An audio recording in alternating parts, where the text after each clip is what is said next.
Tiffany, Mhm. Caroline from Brussels Mhm. is wondering, how do we keep our people safe in the field? Sure, that's a great question and a really commonly asked one. Of course, safety and security of our staff is our number one priority.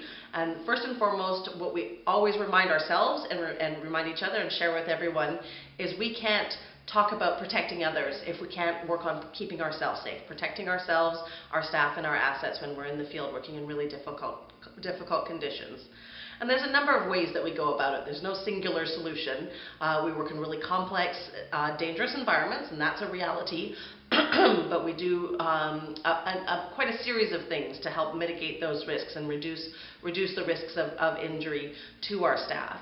First and foremost, sort of more traditionally, we work through the humanitarian system. When we're in any given conflict, we coordinate with other agencies that are on the ground, share information, share access to healthcare services, evacuation services, early warning information that we share amongst each other. So that's first and foremost. In terms of an environmental thing, our staff are very well trained in safety and security. We put them through some pretty arduous drills that is very physical. There's a lot of crawling around and learning how to deal with being in extreme situations.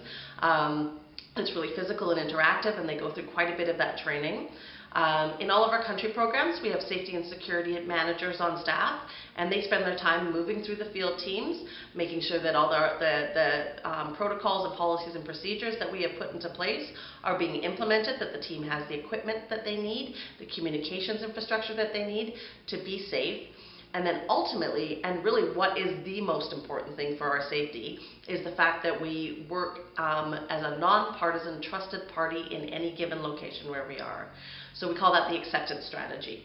And by being in a place where we are accepted into the communities that we work in, that we've got trusted relationships with all the stakeholders, including the armed actors, whether they belong to the state or they're non-state armed actors, and they trust us, they know who we are, they know why we're there, they value our presence in their community, which is a really big and important thing. And we have quite a number of stories where we've had a community come together and say, there's a new group moving into the area, for example, and they're looting, they're stealing vehicles and fuel, and we have heard that they're coming, they know you have assets, and we went to our commander of our local military and said, if those guys come and steal things from Nonviolent Peace Force, they might leave. So we want them here, we want them to stay. And we came to tell you that that's what was going to go on. And then there was an ability to meet with the people who were doing the looting and to de-escalate that risk. And so that acceptance strategy in the field is critically important for the work that we do. You know, our staff are incredibly brave, and they're willing to work in really difficult environments, but we take their security extraordinarily seriously, and we've got to keep ourselves safe first. And you know, Caroline, what this illustrates is that first and foremost, our ability not only to protect others, but to protect ourselves is based upon relationships.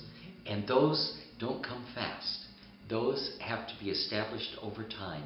And once they're there, there's a mutual protection network that evolves.